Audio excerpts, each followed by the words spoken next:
I think with this decision, it appears that people's worst fears about the 26th constitutional amendment are coming true.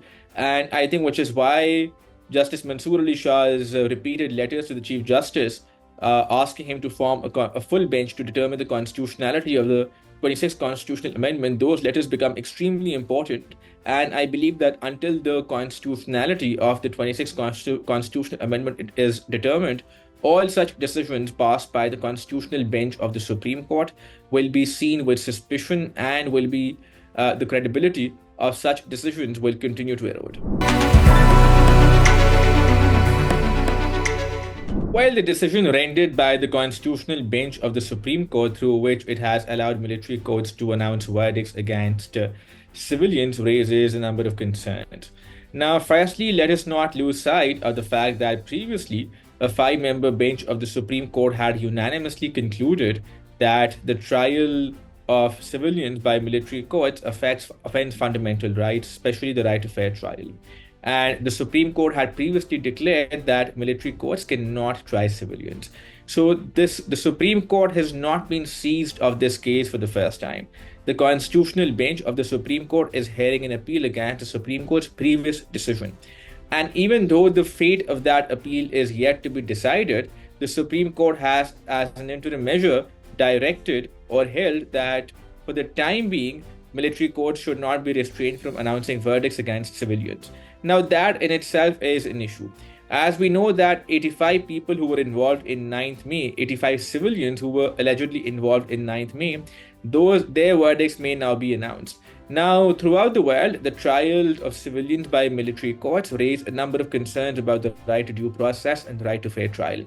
And given the trend that we have seen over the last year and a half, through which the rights of citizens and the rights of people associated with particular political parties have been trampled, the trial of these individuals by military courts raise a number of concerns about the future of our democracy and particularly about the future of the right to fair trial and due process. While this verdict perhaps lends strength to all the concerns that people had expressed at the time of the passing of the 26th Constitutional Amendment.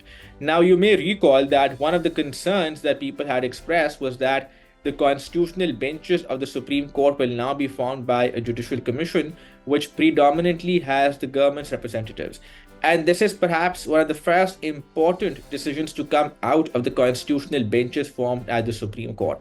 We have seen that the formation of constitutional benches at the Supreme Court and at the High Courts has raised a number of concerns not only amongst lawyers and the civil society, but amongst judges themselves. So, for example, in the Sindh High Court, we saw Justice Umar Syal of the Sindh High Court refuse or recuse himself from being a part of the constitutional benches because we saw that the Chief Justice of the Sindh High Court had given certain other names as far as the constitutional benches were concerned, but the views of the Chief Justice were completely disregarded, and even though we cannot impute any impropriety on the members of the constitutional benches, nonetheless, the fact that the members of the constitutional benches were those who were supported by the government raised a number of concerns about the separation between the executive and the judiciary. I think, firstly, the Supreme Court should not have delayed hearing on the appeal with respect to military courts. We saw that the appeals were filed last year.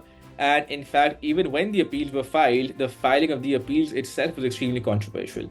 The appeals were filed during the tenure of the caretaker governments, and at that time, there were rumors on media about an appeal being filed by the caretaker government of Sindh as well.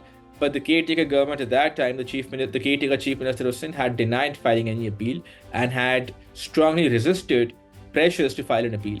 Now, as far as this decision of the Supreme Court is concerned, this has come after considerable delay.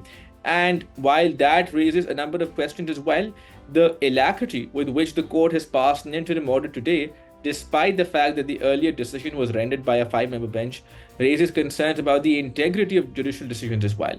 And it raises questions as to whether decisions passed by the Supreme Court are they simply reflective of the views of judges who decide who author those decisions, or are those decisions based on sound legal principles? Because if that is so, then there would be no need for the Supreme Court's constitutional bench to simply pass an interim order in the nature of the one that it passed today.